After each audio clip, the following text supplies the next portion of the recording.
এই নে কমলা খাবার। না দিদি, আমার ক্ষুধা নেই। দেখ, তুই দিদির কথায় মন খারাপ করে এগুলো বলতেছিস না।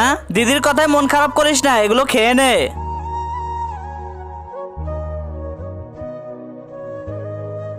এই নে, ঠিক আছে, তুই আরাম কর, কালকে সকালে আমরা যাব।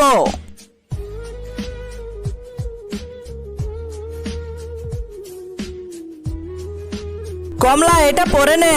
কিন্তু দিদি, কিন্তু টিন্তু কিছু না, এটা পরে নে, আমরা চলে যাব। দিদি, আমরা কোথায় যাচ্ছি? আমার আঙ্কেল পুলিশ, আমি তোর বাবার ব্যাপারে তার সাথে কথা বলেছিলাম, আমরা তার কাছে দেখা করতে যাচ্ছি।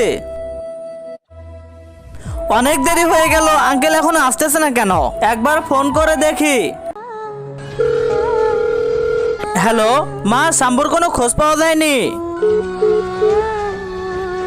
কি কমলা কি তার বাবার খোঁজ পাবে? তা জানতে হলে দেখতে হবে এপিসোড 7।